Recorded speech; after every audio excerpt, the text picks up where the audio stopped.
33.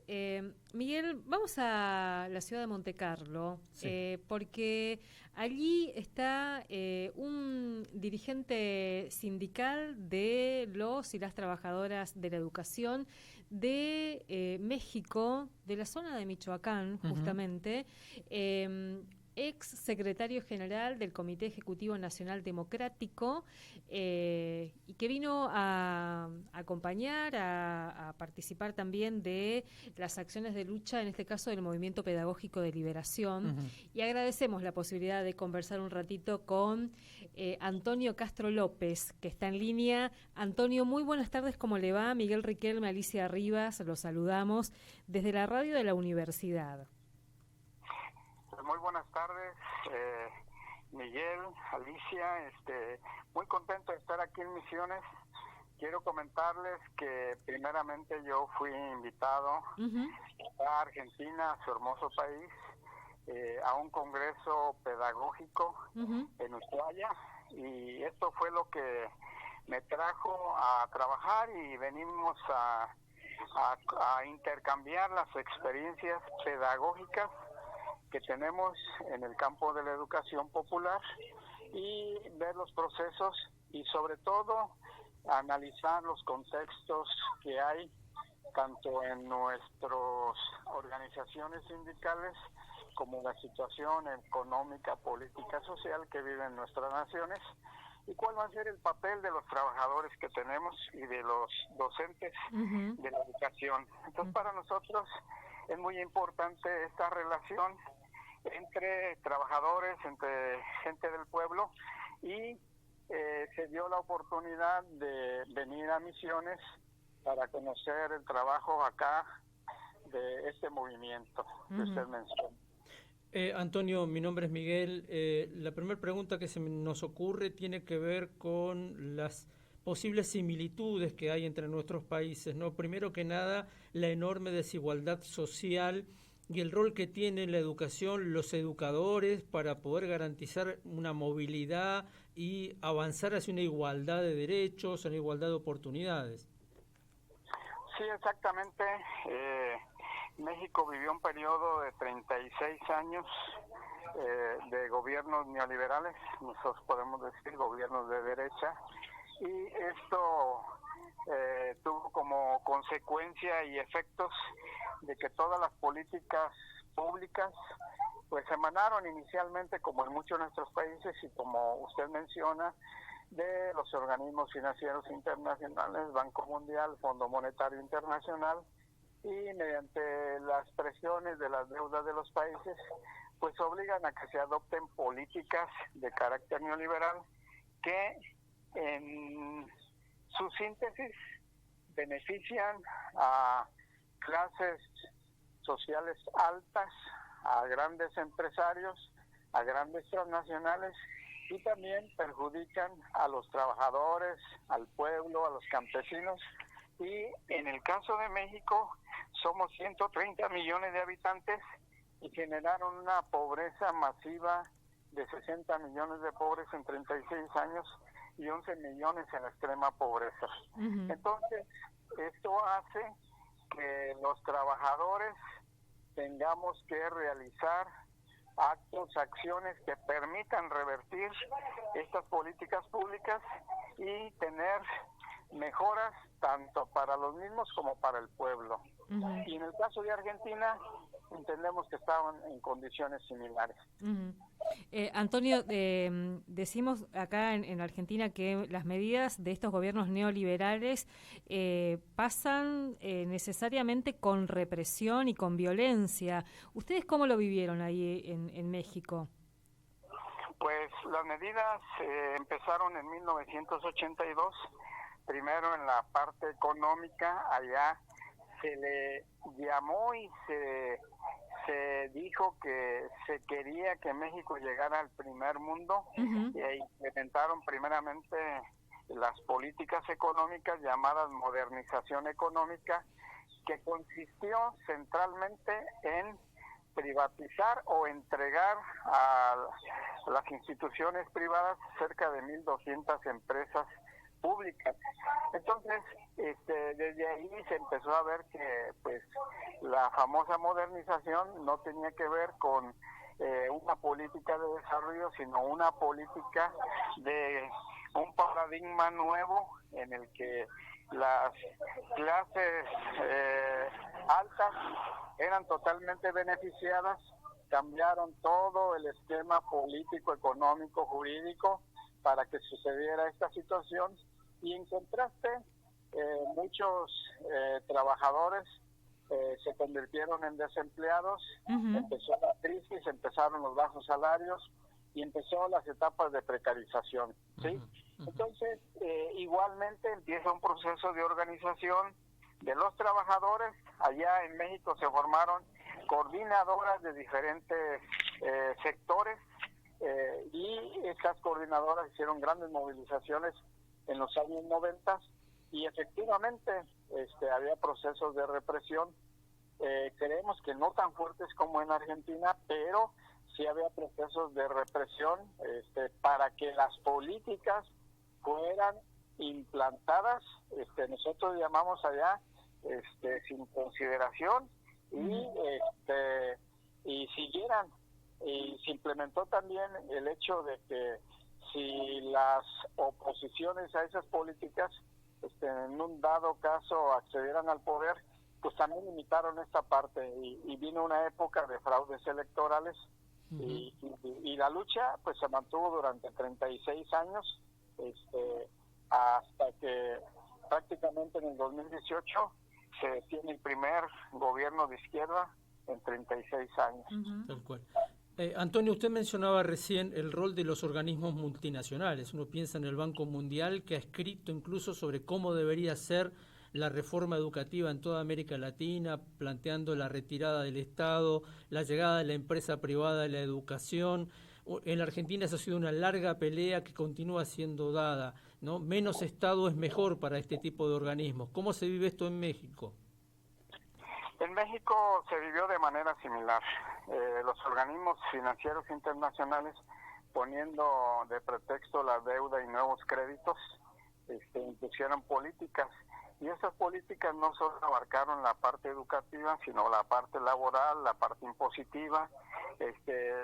Nosotros le llamamos la cosificación del ser humano y la elevación a una categoría mayor de la producción de mercancías. ¿Qué sucedió en la educación? Pues en la educación se cambió también, bajo un nuevo paradigma educativo, se hace una reducción de todos los contenidos, se elimina o se reduce también los contenidos en historia, los contenidos en lógica, en filosofía.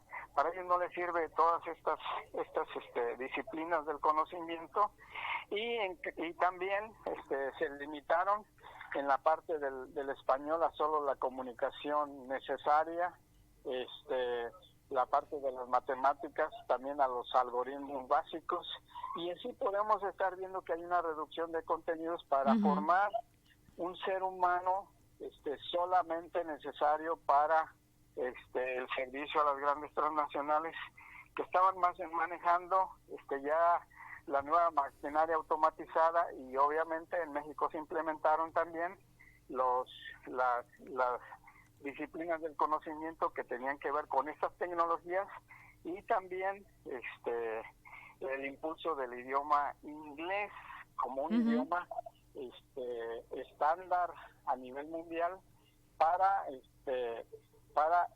que las grandes transnacionales pudieran llegar a cualquier país, implantarse y tener trabajadores a modo y precarizados, sin derechos y muchos etcétera, sobre todo en este sentido de favorecer a que las grandes empresas tuvieran altas tasas de ganancia. Antonio, y en este contexto que describe y que nosotros también podemos ir identificando muchas similitudes, no solamente esta etapa que estamos viviendo, los propios 90, comienzo de los 2000 y nuestras grandes crisis acá en la Argentina, ¿cómo se piensa un modelo educativo que sea alternativo a esto que proponen desde estos organismos multilaterales, desde los gobiernos que gestionan estas propuestas también? Bueno, yo voy a comentar nuestra experiencia como movimiento pedagógico y sindical.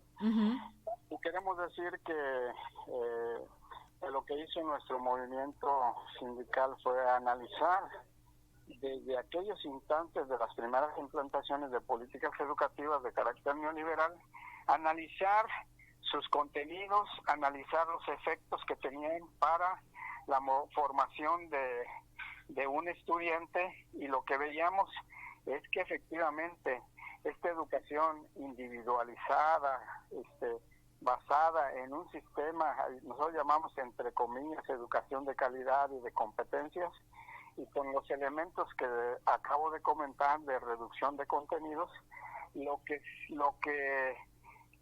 se centraba en ellos es en la formación de un sujeto individualista, precarizado, con bajo nivel de conocimientos, controlado, sin capacidad para analizar su entorno, y por lo tanto no tenían las herramientas para conocer su realidad ni para transformarla. Entonces nosotros como Resistencia decidimos no utilizar esa educación, esos programas, y dijimos que también íbamos a hacer una resistencia pedagógica, y lo que tuvo como consecuencia es que entonces nos hicimos la pregunta, ¿qué deberíamos enseñar? Y ahí nos pusimos y nos convertimos en docentes investigadores, docentes de educación básica investigadores, estudiar las alternativas pedagógicas, las alternativas que tuvieran que ver con la formación de un sujeto transformador, y que los asistentes pedagógicos los basamos en grandes personalidades históricas como José Martí, Bolívar, Simón Rodríguez, claro. Paulo Freire, también Enrique Dussel, temas o disciplinas como las epistemologías del sur, que tienen que ver con eliminar todos aquellos conceptos hegemónicos y que destruyeron sobre todo las grandes culturas de nuestra América, e integrarlas en un proceso para que tener una metodología que y un perfil de formación de un estudiante que tuviera capacidad de leer la realidad de manera objetiva, tener las herramientas del pensar para que estas herramientas poder utilizar juicios e inferencias que permitieran realizar en lo concreto un acto de transformación. Entonces, este nuevo sujeto social es el centro de una educación alternativa que nosotros le llamamos educación popular, ¿sí? Y es lo que nosotros trabajamos en nuestras escuelas con un programa propio, y lo tuvimos que hacer a la fuerza de los movimientos, de nuestro movimiento magisterial, a pesar de que estábamos en rebeldía pedagógica, porque allá el Estado mexicano tenía su propio currículo. Entonces lo pusimos y lo trabajamos en la educación de la escuela pública.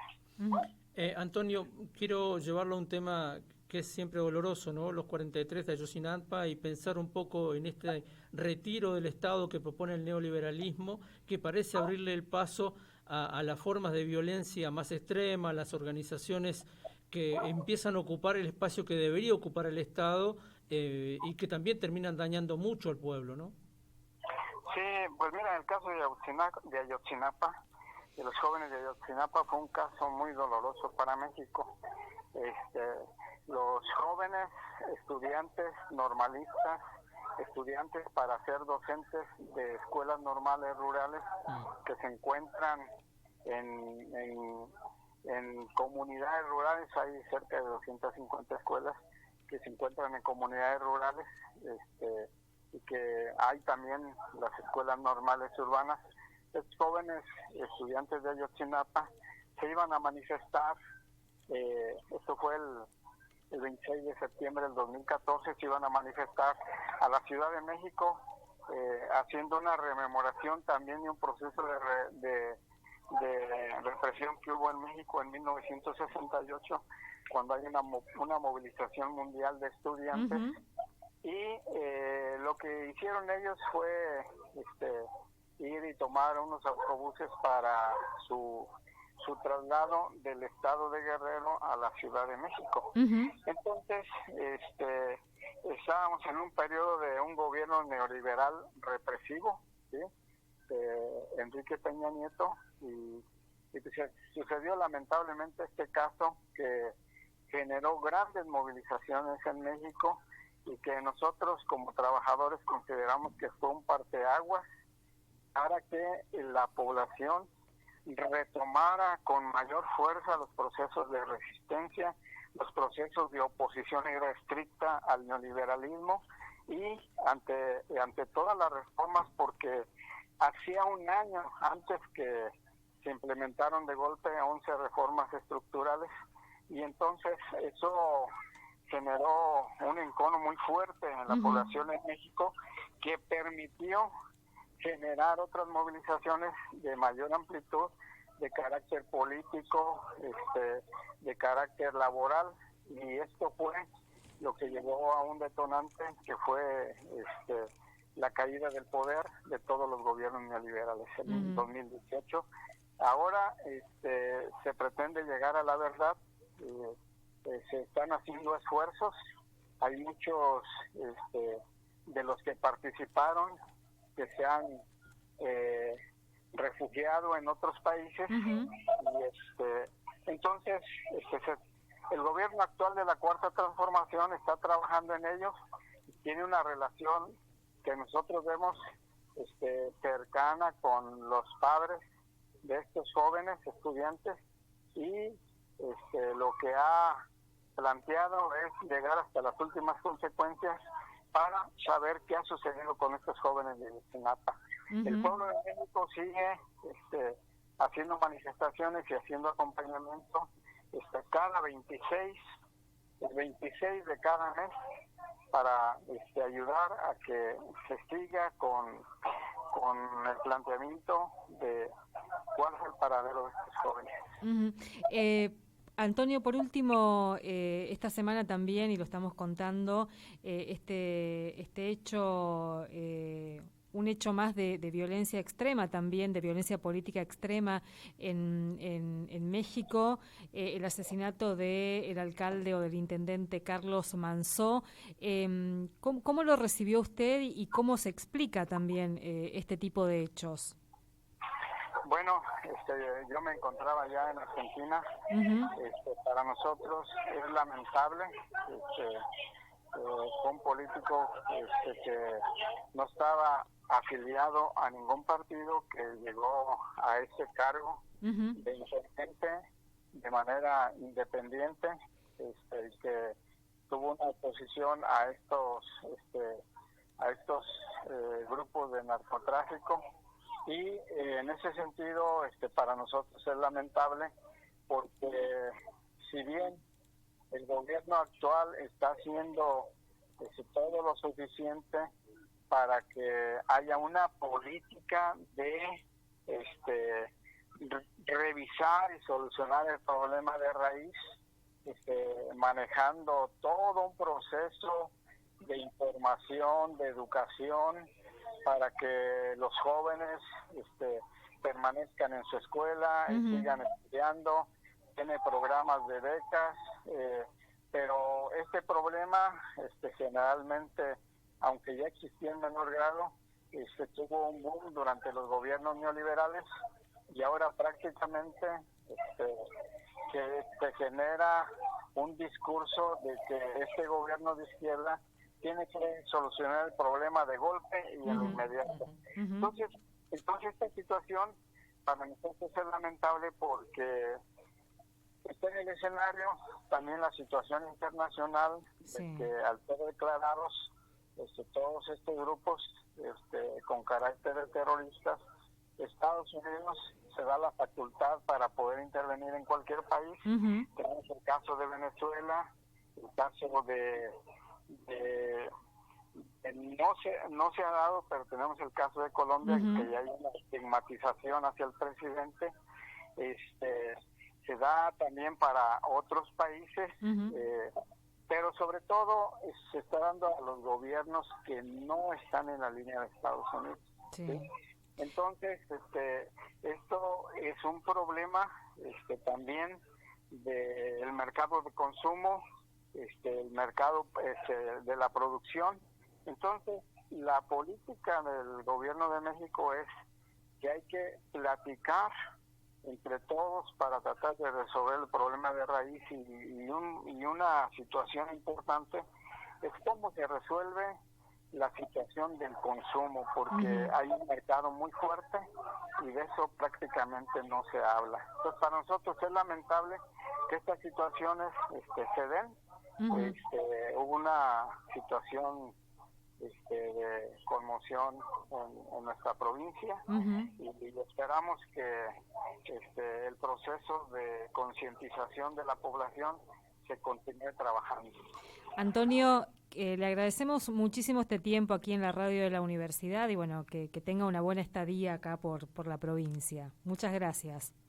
Pues muchas gracias a ustedes y un saludo a todos sus radioescuchas y un abrazo desde el pueblo de México.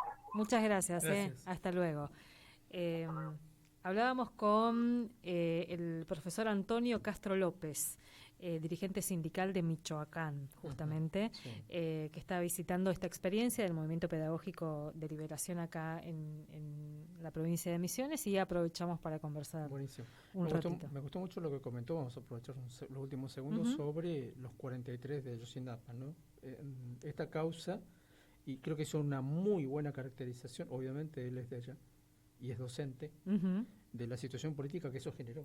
Totalmente. Después viene López Obrador, al que le ganan con fraude la primera elección, gana la segunda elección, y ahora está Sheinbaum en el poder. Sí. Y el que era el principal operador, el que sería casi el ministro del Interior, el coordinador de gabinete de aquel gobierno, hoy está preso. ¿No? El expresidente, con situación muy compleja, muchos de los que ahí participaron y encubrieron y facilitaron ese hecho, que aún no está explicado del todo, bueno, han tenido que pasar por la justicia o están exiliados. No, y además habla desde un estado como el de Michoacán, que vivió este fin de semana el asesinato de ese alcalde, que así también es. La utilización de ese hecho, si uno mira los medios mexicanos, la puja muy fuerte hacia la gestión de Claudia Sheinbaum para regresar a la política de guerra, entre comillas, contra los narcos, que ella insiste, no lo vamos a hacer porque no fue efectivo, agravó la problemática, agravó los niveles de violencia, y es un poco la discusión que se está dando ahora. Una presidenta que, Miguel, y con esto casi que cerramos, se tuvo que enfrentar a un hecho explícito de acoso en plena comitiva, en plena caminata. Un hombre se le puso de atrás y la empezó a tocar, tocamientos que son abusivos claramente, y hoy eso también está generando el repudio, está generando la solidaridad de distintos espacios. ONU Mujeres, por ejemplo, se pronunció, y algunas preguntas sobre la seguridad de la presidenta también. No tendría que haberse ni acercado. Nada. Y tuvo tiempo no solamente de acercarse, sino de abrazarla, de toquetearla, y casi le besa.